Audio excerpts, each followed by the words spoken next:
Welcome back to Civil Wars. I'm William Spaniel, and this lecture is on sanctions and regime change. So in the past lecture, we looked at a situation where the sanctioner wanted to reward good behavior and punish bad behavior, and this time we're going to look at an instance when a sanctioner might want to be more selective.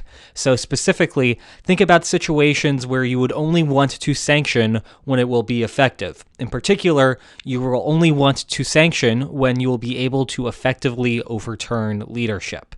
So you can think about a situation where there's an autocrat in power and there is some moderate who is currently supporting the regime, but if you were to impose sanctions, you might be able to starve out that moderate, and because the moderate knows that he's going to be harmed if sanctions are imposed, he might overturn his support for the current leader and support some other leader that the sanctioner would prefer to be in power.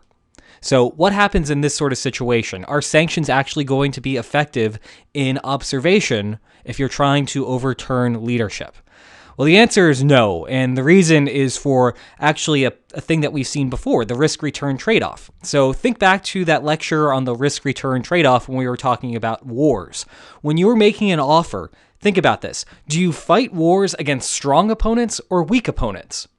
Well, if you didn't understand the strategic complexities here, you would probably guess that you're going to fight the weak opponents because they're easier to beat. But when you're in a sort of bargaining situation like that, you're actually buying off the weak types and you're fighting the strong types. You're making an offer that the weak type is going to be willing to accept and the strong type is going to reject. Now, if you knew that the strong type was the strong type, you would have offered an amount that he would have accepted, but in an environment of incomplete information and you're choosing to be aggressive in your bargaining stance, you're going to have just weak opponents accept and you're going to be fighting against the strong opponents. And that's weird, right?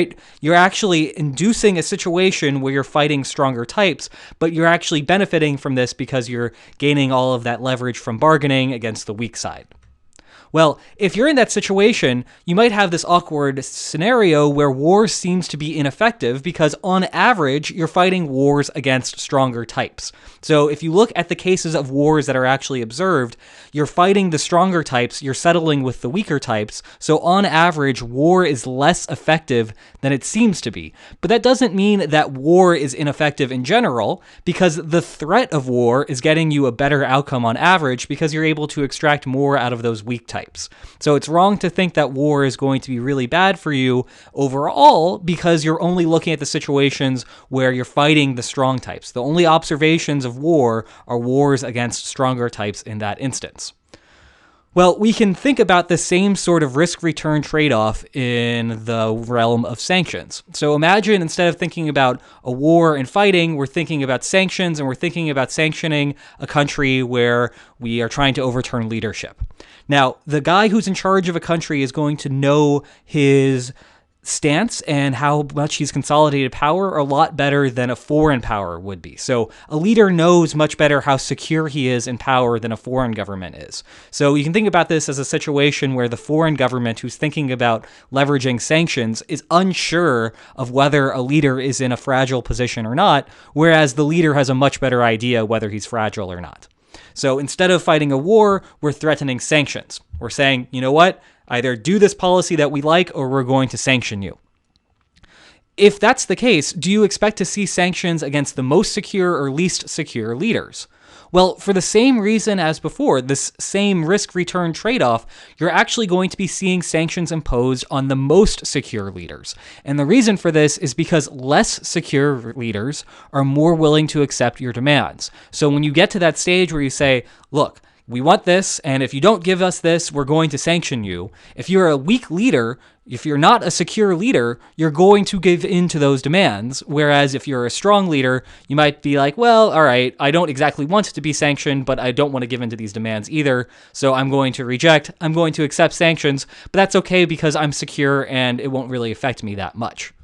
So this gives us a result where we see sanctions being imposed against the most secure governments, the most secure leaders, and sanctions not being imposed against the least secure leaders.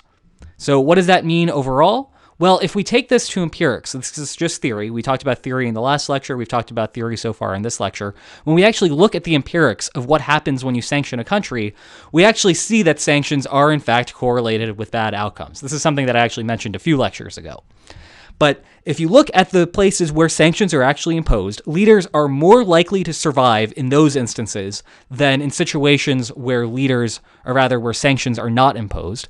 And likewise, in going back to the previous lecture, policy outcomes are less likely to change given the fact that you've imposed sanctions.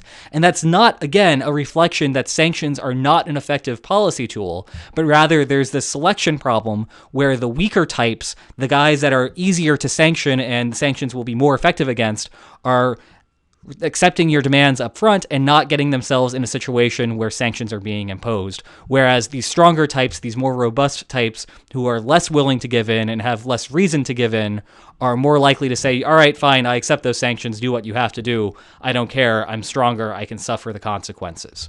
So again, too long didn't read here. You can't just look at whether sanctions are good or bad based purely on when sanctions are imposed, because you're missing out on all of these important selection effects. So that's sanctions for you. Hope you enjoyed this, and I hope to see you next time. Take care.